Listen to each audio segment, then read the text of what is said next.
My wife said she took up running to get healthy, then her Apple Watch synced to our shared iPad. Her heart rate spiked every Thursday at 2 p.m. in the same location while her calendar said therapy appointment.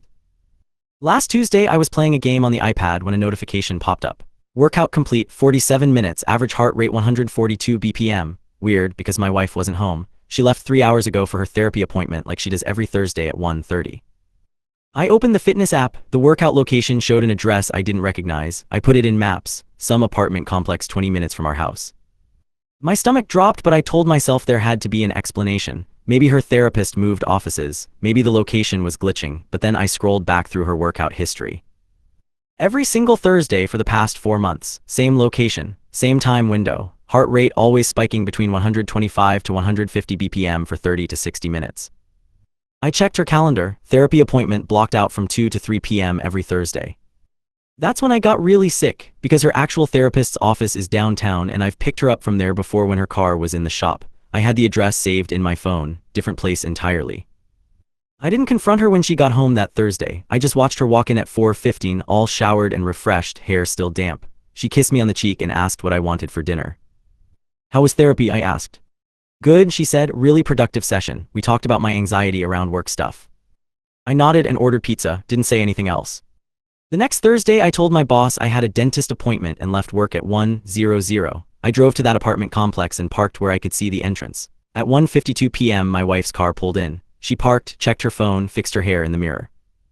At 1:58 p.m., a guy walked out of the building, mid-30s, fit, wearing gym clothes. He got in her car. They sat there talking for a minute, then he leaned over and kissed her, not a peck, a full, open-mouth kiss that lasted long enough that I had to look away. They got out and went into the building together. His hand was on her lower back. I sat in my car shaking. I didn't know what to do. Part of me wanted to storm in there. Part of me wanted to drive away and pretend I never saw it. Instead, I just waited. Her Apple Watch synced at 2:34 p.m. Workout started. I started laughing, couldn't help it. The whole thing was so stupid and obvious once you knew what you were looking at. At 3:47 p.m. they came out. He kissed her again by her car. She was glowing, smiling in a way I hadn't seen in months. She got in her car and left. He went back inside. I drove home and got there before her. When she walked in at 4:20, I was sitting at the kitchen table with the iPad open to her fitness app. "How was therapy?" I asked. She froze when she saw the screen. Her face went white. "I can explain," she said. "Your heart rate hit 156 today," I said. "That's pretty intense for a therapy session." She started crying. The whole story came out in pieces. His name was Tyler. They met at her gym 6 months ago. It started as just coffee, then it became more. She never meant for it to happen. She was going to end it. She loved me. It didn't mean anything. "You scheduled him in your calendar as therapy," I said. "You've been doing this for 4 months. You looked me in the eye every Thursday and lied." "I'm sorry," she sobbed. "I'm so sorry. It was a mistake. We can fix this." "I watched you kiss him today," I said. "I followed you. I sat in the parking lot and watched you go into his apartment." Her face changed. The crying stopped. "You followed me." "Yeah," I said. "Seemed like the thing to do when your wife's fitness tracker shows her having sex at the same apartment every week." "That's psychotic," she said. "You invaded my privacy." I actually laughed. "Your privacy, right?" She got angry then, said I was controlling, that I had trust issues, that following her was abusive behavior, that maybe this was why she needed to find connection elsewhere. She turned the whole thing around on me like I was the problem. "Get out," I said. "This is my house too," she said. "Then I'll leave," I said. I grabbed my keys and walked out. I stayed at my brother's place that night. She texted me 47 times, calling, apologizing, then getting angry again when I didn't respond, then apologizing more. The next morning she showed up at my brother's house. "We need to talk," she said. "Talk to a divorce lawyer," I said. "I already did." She lost it, started screaming in my brother's driveway about how I was throwing away our marriage over nothing, how it was just physical, how she chose me every day by coming home. My brother came out and told her to leave. She called her mom. Her mom called me and said I was being dramatic, that all marriages go through rough patches, that I should be willing to work on things instead of giving up. When I told her what actually happened, she went quiet. "Oh," she said, "I didn't realize it was. I thought you two just had a fight." "She's been cheating on me for months," I said. She had him scheduled in her calendar. Her mom didn't really have a response to that. I filed for divorce the following Monday. My wife tried to convince me to do counseling instead. Said she'd cut off all contact with Tyler, that it was already over, that she'd do whatever it took. I told her I didn't want to be married to someone who could lie to my face every week for 4 months. She told everyone I was leaving her over a mistake, that I refused to even try to save the marriage. Her friends reached out telling me I was being harsh, that people mess up, that love means forgiveness. But here's the thing, it wasn't a mistake. It was 16 plus calculated decisions over 4 months. It was lying every Thursday and then coming home and asking what I wanted for dinner like nothing happened. It was syncing her affair to our shared iPad and not even noticing. Tyler apparently has a girlfriend too. I found her on social media and sent her screenshots of the fitness app data. She deserved to know. My almost ex-wife called me cruel for that, said I was trying to blow up Tyler's life out of spite. Last week my wife finally moved out. She's staying with her mom. She took half our stuff and left me a note saying she hoped I'd realize what I was giving up, that real love isn't perfect, that I'd regret walking away from someone who really knew me. I deleted the note. But now I'm second-guessing myself. People keep saying marriage takes work, that everyone makes mistakes, that I'm throwing away years together over something that could be fixed. Her mom said I'm being stubborn and prideful. My own mom said I should at least hear her out. Am I wrong for not even trying to work through this? I found the ring in my nightstand drawer last night while looking for phone chargers. Not an engagement ring, her engagement ring, the one I gave her 6 years ago. She'd taken it off and hidden it in our bedroom. I just stood there holding it, trying to remember the last time I actually saw it on her finger. Couldn't, maybe weeks, maybe a month, I'd stopped noticing. I texted my brother a photo. He called immediately. Dude, he said, that's not good. Yeah. What are you gonna do? I don't know yet. But I did know. I drove to her mom's place this morning. My wife's car was there. I knocked. Her mom answered, looking uncomfortable. She doesn't want to see you, her mom said. I need 5 minutes, I said. My wife came to the door. She looked tired. Good. I held up the ring. When were you planning to tell me you took this off? Her face went red. I was cleaning it. For a month. It hasn't been a month. When did you take it off? I asked. Before or after you started screwing Tyler? Her mom made a noise. Language, she said. Mom, can you give us a minute? My wife said. Her mom went inside, but I could see her hovering near the window. I took it off 3 weeks ago, my wife said quietly. My fingers were swollen and it was tight.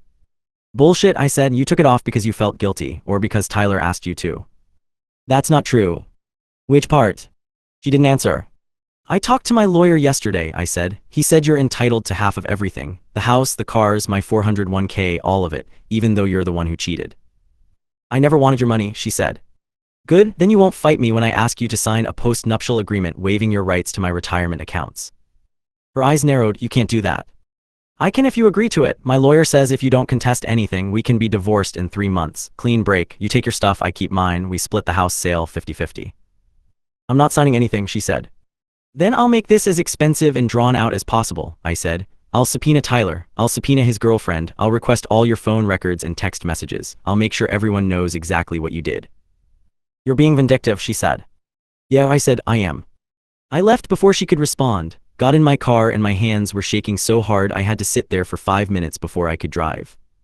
Tyler's girlfriend reached out to me on social media yesterday. Her name's Amanda. She thanked me for telling her, said she'd confronted Tyler and he admitted everything. Said it had been going on longer than 4 months, more like 8. 8 months, my wife looked me in the eye every week for 8 months. Amanda said Tyler told her my wife was the one who pursued him, that she came on strong at the gym, gave him her number, suggested they get coffee. He said my wife told him she was in an unhappy marriage and planning to leave anyway. I don't know if that's true or if Tyler's just trying to save his own ass. Doesn't really matter now. My wife's friends are still messaging me. One of them sent me a long text about how her own marriage survived an affair, how therapy saved them, how I was giving up too easily. I blocked her. Another one said I was punishing my wife instead of trying to understand why she did it, like there's some good reason that would make it okay. My mom called last night, said my wife's mom called her crying, saying I was being cruel and unreasonable. My mom asked if I was sure I didn't want to try counseling.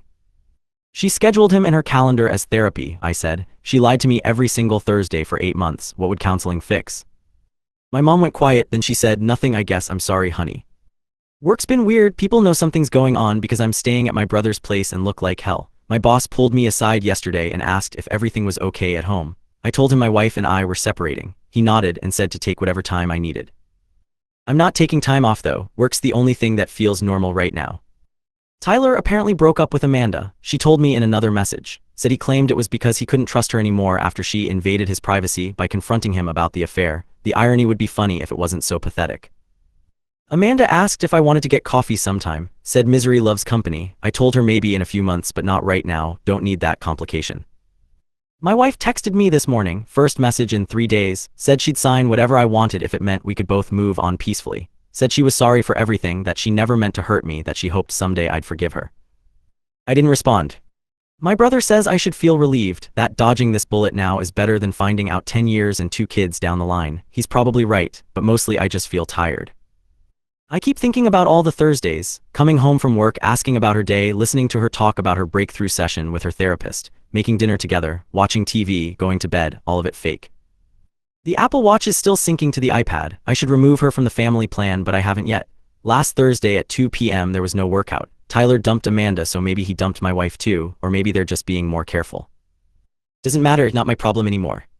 My lawyer said I should start documenting everything. Keep records of all her messages, save evidence of the affair, build a timeline, just in case she tries to change her story later or go back on her agreement.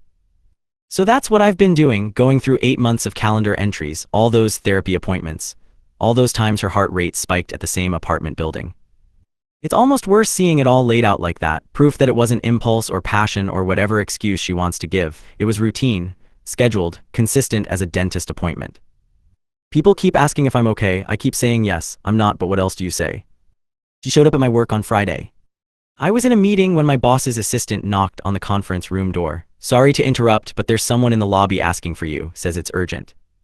I excused myself and walked out to find my wife sitting in reception. Her eyes were swollen. She'd been crying for a while. You need to leave, I said.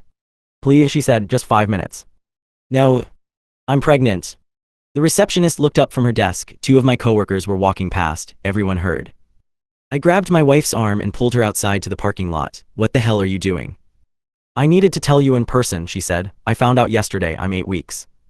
I did the math in my head. 8 weeks ago was right in the middle of her affair. Could be mine, could be Tyler's. Congratulations, I said. Does Tyler know he's going to be a father? Her face crumpled. It's yours. You don't know that. I do, she said. The timing, it has to be yours. Because you were keeping such careful track of who you were sleeping with when, I said, get a paternity test. Until then, don't contact me. I walked back inside. My boss was standing in the hallway. Everything okay? Fine, I said. Personal issue, it's handled. He nodded, but I could tell he'd heard enough to piece things together. Great. I called my lawyer from my car during lunch, told him about the pregnancy claim. Don't sign anything, he said. Don't acknowledge paternity. If she has the baby, demand a DNA test before you're listed on the birth certificate. What if it is mine? I asked. Then you'll deal with custody and child support separately from the divorce, he said, but don't assume anything until you have proof. My wife texted me 17 times that afternoon. Said she wasn't asking me to stay married, she just wanted me to know about the baby. Said she understood if I didn't believe her, but the timing really did line up with our relationship, not with Tyler. Said she'd get a paternity test, but those cost money and she didn't have access to our joint account anymore. I'd frozen the joint account last week on my lawyer's advice, left her half the balance in her personal checking. She'd apparently already spent through it. Tyler contacted me Saturday morning, got my number somehow, called me at 8 a.m. We need to talk, he said. No, we don't, I said. She told me about the pregnancy, he said. She's saying it's yours, but the dates don't match up. I think it's mine. Then you deal with it, I said. I'm not ready to be a father, he said. I'm 29, I just got promoted at work. This would ruin everything. Should have thought of that before you screwed a married woman, I said and hung up. He called back twice. I blocked his number. My wife's mom called that night. You can't just abandon her when she's pregnant. I'm not abandoning anyone, I said. I'm divorcing someone who cheated on me for 8 months. The pregnancy doesn't change that. That's your child, she said. Maybe, I said. Maybe it's Tyler's. We'll find out. She's scared, her mom said. She's alone and pregnant and terrified. She made a mistake, but she's still the woman you married. No, she's not, I said. The woman I married wouldn't have done this. Her mom started crying. I hung up. Amanda messaged me again. Said Tyler had called her drunk last night, rambling about how my wife was trying to trap him with a pregnancy, how he knew the baby was his because of the timing, how his life was over. So my wife's telling me it's definitely mine and telling Tyler it's definitely his. Perfect. My brother thinks the whole thing might be fake. Has she shown you any proof? Pregnancy test, doctor's appointment. I hadn't thought of that, no. Might be a manipulation tactic, he said, trying to get you to stop the divorce. I texted my wife, send me proof of the pregnancy, doctor's confirmation, not a home test. She sent back a photo of a pregnancy test, 2 pink lines. Doctor's confirmation. I texted again. I haven't been to the doctor yet, I only found out Thursday. Then go to doctor and send me the paperwork. She didn't respond. 2 days later she sent a photo of an ultrasound image, no name on it, no date, could have been anyone's, could have been pulled off Google. I need to see official documentation with your name and date, I texted. Why are you being like this? She sent back. Do you really think I'd lie about being pregnant? Yeah, I said, I do. She called me. I didn't answer. She left a voicemail. I know you don't trust me anymore, but I'm not lying about this. I'm scared and I don't know what to do. Tyler won't return my calls. My mom thinks I should move back home. I can't afford the apartment I'm looking at on my own. I need help. I forwarded the voicemail to my lawyer. He said not to engage, let him handle it. Work's been a nightmare. The receptionist told someone who told someone else, and now everyone knows my wife's pregnant and we're divorcing. People don't know what to say to me. I get a lot of sympathetic looks in the hallway. My wife showed up at my brother's place yesterday. He didn't let her in. Tell him I need to talk to him, she said through the door. He doesn't want to talk to you, my brother said. Tell him I'll get the paternity test, she said. Whatever he wants, I just need help right now. Talk to your lawyer, my brother said. She sat in her car outside for an hour. My brother and I watched her from the window. She was crying, checking her phone, crying more. Finally, she drove away. You think she's really pregnant? My brother asked. I don't know, I said. Doesn't matter either way. If she is and it's mine, we'll figure out custody. If she's not, or if it's Tyler's, then it's not my problem. Cold, my brother said. Yeah, I said. But I keep thinking about it. What if the baby is mine? What if I have a kid I'll only see every other weekend? What if my wife raises my child with Tyler? My lawyer says I'm getting ahead of myself. First step is confirming she's actually pregnant. Second step is paternity test. Everything else comes after that. Meanwhile, my wife's posting on social media about being abandoned during the hardest time of her life, not naming me directly, but everyone knows who she's talking about. Her friends are commenting with support, saying she deserves better, that real men step up. I deactivated my accounts, don't need that. The divorce paperwork is moving forward regardless. My lawyer says the pregnancy might complicate things but won't stop anything. We can settle custody and child support after paternity is established. Part of me wonders if I'm being too harsh, if I should at least talk to her, hear her out, but then I remember 8 months of Thursdays and I feel nothing. The paternity test results came back on Tuesday. I demanded a non-invasive prenatal test through my lawyer. My wife fought it at first, said it was too expensive and invasive, but eventually agreed when I made it clear I wasn't acknowledging anything without proof. Tyler paid for half. Apparently he'd been losing sleep over it too. The lab sent the results to both of us simultaneously. I was at work when the email came through, opened it on my phone in the bathroom. 99.9% probability of paternity. The baby was mine. I sat on the floor with my back against the stall door for 20 minutes. Couldn't move, couldn't think, just kept staring at those numbers. My kid, growing inside someone who lied to me for 8 months straight. Tyler called me an hour later, got the results. Yeah. Congrats, I guess, he said. He sounded relieved. Look, I'm sorry about all this. I didn't know she was married when we met. She told me she was separated. She what? At the gym, he said. She said she was going through a divorce, that you guys were living separately, just hadn't filed paperwork yet. I laughed, couldn't help it. We were living together, sleeping in the same bed. I made her breakfast the morning after your first date. Silence on his end. Then, she's a piece of work. Yeah. He hung up. I forwarded the conversation to my lawyer. My wife texted me that night. Can we please talk now? You know the baby's yours. We need to figure this out. I drove to her mom's place, didn't tell her I was coming, just showed up. Her mom answered the door looking nervous. She's resting. Get her, I said.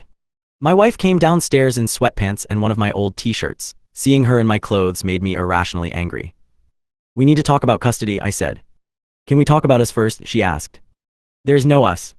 We sat at her mom's kitchen table. Her mom hovered in the doorway until I asked her to give us privacy. She left, but I could hear her upstairs pacing. I want 50-50 custody, I said, alternating weeks once the baby's old enough. Until then, I want regular visitation. That's not realistic with a newborn, she said. Then you figure out what is realistic and send it to my lawyer, I said, but I'm not being a weekend dad, I'm not being cut out. I would never cut you out, she said. You told Tyler we were separated, I said. You told him we were getting divorced before you even started sleeping with him. Her face went pale. He told you that? Yeah. I was going to leave, she said quietly. I was planning to ask for a divorce, I just hadn't worked up the courage yet. Bullshit, I said. You never planned to leave. You wanted both, the stable husband at home and the exciting affair on Thursdays. You wanted your cake and Tyler too. She started crying. I didn't care anymore. I made a mistake, she said. I was confused and lonely and I made a terrible mistake, but that doesn't mean we can't co-parent. That doesn't mean we have to hate each other. I don't hate you, I said. I just don't want to be anywhere near you. What about the baby? She asked. I'll be there for the baby, I said. Doctor's appointments, birth, everything, but you and I are done. We're going to be co-parents, nothing else. I still love you, she said. No, you don't, I said. You love the life we had. You love not being alone. You don't love me. I left before she could argue. Her mom caught me on the porch. She's trying, her mom said. She really is. She knows she messed up. She knew she was messing up every single Thursday for 8 months, I said. She just didn't care until she got caught. Her mom didn't have a response to that. Work's been brutal. My boss pulled me aside yesterday. Listen, I know you're going through something and I want to be supportive, but you've missed 2 client meetings this week and you're not responding to emails. I know, I said. I'm sorry, I'll do better. Take some time off, he said. Seriously, get your head straight. We'll be here when you get back. I took a week of personal leave, been spending it at my brother's place, sleeping until noon, not showering. He's worried about me but doesn't say anything. Amanda reached out again, said she heard about the paternity results through Tyler, asked how I was holding up. Been better, I texted back. Want to get that coffee now, she asked. I thought about it, we're both dealing with the same betrayal, both trying to figure out how to move forward when someone we trusted destroyed everything. Yeah, I said, tomorrow work. We met at a place downtown. She showed up looking tired, wearing jeans and a sweatshirt, no makeup. She looked as bad as I felt. This is weird, right, she said, meeting up like this. Very weird, I said. We talked for 2 hours. She told me about finding Tyler's texts, confronting him, moving out. I told her about the Apple Watch, the pregnancy, all of it. She told him you were separated, Amanda said. That's insane. She told you something different, I asked. She told me you were controlling, Amanda said, that you monitored her phone and didn't let her have friends. I didn't even know about Tyler until the iPad synced, I said. Yeah, Amanda said, Tyler said she was always complaining about you, said you were emotionally distant, that you never listened to her. I listened, I said. I believed every lie she told me for 8 months. Amanda laughed, dark bitter. They're perfect for each other. Are they still talking, I asked. I don't know, she said. Tyler blocked me on everything after I told him I was getting tested for STDs. Smart move, I said. We sat in silence for a minute, then Amanda said, you're going to be a good dad, even with all this mess. I hope so, I said. I drove home feeling slightly less terrible. Having someone who actually understands helps. My wife called that night. Who's Amanda? Excuse me. Tyler said you've been talking to his ex, she said. Why would you do that? None of your business, I said. It is my business if you're trying to get back at me by dating someone else, she said. I'm not dating anyone, I said, and even if I was, you cheated on me for 8 months, you don't get to be jealous. This is exactly what I'm talking about, she said. You're being vindictive, you're trying to hurt me. I hung up, she called back twice, I didn't answer. The divorce should be final in 6 weeks. My lawyer says the custody arrangement will take longer, but we can get a temporary order in place. I'll have visitation rights as soon as the baby's born. I'm going to be a father in 6 months, to a child whose mother I can barely look at without feeling sick. The baby was born 3 weeks early on a Wednesday morning. My ex-wife's mom called me at 4 a.m. She's in labor, you need to get to the hospital. I'd been prepared for this, had a bag packed, took a shower, drove to the hospital on autopilot. The whole drive I kept thinking about how this wasn't how it was supposed to happen. I was supposed to be there holding her hand, not showing up like a visitor. She was already in a delivery room when I got there, her mom was with her. My ex looked exhausted and scared. You came, she said. Of course I came, I said. Labor lasted 11 hours. I stayed in the room the whole time even though it was awkward as hell. Her mom kept giving me looks like she wanted me to comfort her daughter. I stayed on the other side of the bed. My daughter was born at 3:17 p.m., 6 pounds, 4 ounces. They put her on my ex's chest first and I watched her cry and hold our baby and I felt absolutely nothing toward her. Just looked at my daughter and felt everything flip upside down. They let me hold her 20 minutes later. She was so small, had my nose, my ex's eyes. I just stood there holding her while my ex slept and her mom took photos. She needs a name, her mom said. We never agreed on one, I said. We'd stopped talking about names after the paternity test. My ex had sent me a list once but I'd never responded. What do you want to call her, her mom asked. I looked down at my daughter, I don't know yet. We ended up naming her eventually, took us 3 days of back and forth texts, finally agreed on something neither of us loved but both of us could live with. The custody arrangement got finalized 2 months after she was born. I have her every other week starting when she turns 1. Until then I get her 3 afternoons a week and every Sunday. It's brutal dropping her off at my ex's apartment, watching someone else take care of my kid half the time, but I show up for every single visit, never miss one. My ex tried to talk to me about us a few times those first months. We're co-parenting really well, don't you think we could try again for her? No, I said every time. She stopped asking after a while. The divorce finalized 4 months after our daughter was born. I signed the papers in my lawyer's office. My ex signed them at hers. We never had to be in the same room. I sold the house, couldn't stay there, bought a condo closer to my ex's place so the drives would be shorter, set up a nursery in the 2nd bedroom. Amanda and I kept getting coffee for a while. She was good to talk to, understood what I was going through in a way nobody else could, but it never turned into anything more. We were both too damaged. She moved to another state 6 months ago for a job. We still text sometimes. Tyler apparently got engaged to someone new, found out through mutual friends. Good for him, I guess. My ex is still single as far as I know. Her mom mentioned once that she'd been on a few dates but nothing serious. I didn't ask for details, don't want to know. Work got better once I came back from leave, threw myself into it, got promoted last year. My boss said I'd really turned things around. My daughter's 2 now, she calls me Dada, runs to me when I pick her up, cries when I drop her off sometimes. Last Sunday she was at my place and we were playing with blocks. She looked up at me and said, "Mama's sad." "Yeah," I said. "She cries," my daughter said, "at night." I didn't know what to say to that. "That's hard, baby." "You sad too?" she asked. "Sometimes," I said. She hugged me, 2 years old and already trying to fix things. I held her and thought about how she's going to grow up in a broken home because her mom couldn't keep it in her pants for 8 months. But then I thought about all the Sundays we've had, all the afternoons, teaching her to walk, watching her learn words, her face when she sees me. She's worth it, all of this mess, she's worth every second. My ex texted me last week, "Can we talk, not about custody, about something else?" I didn't respond.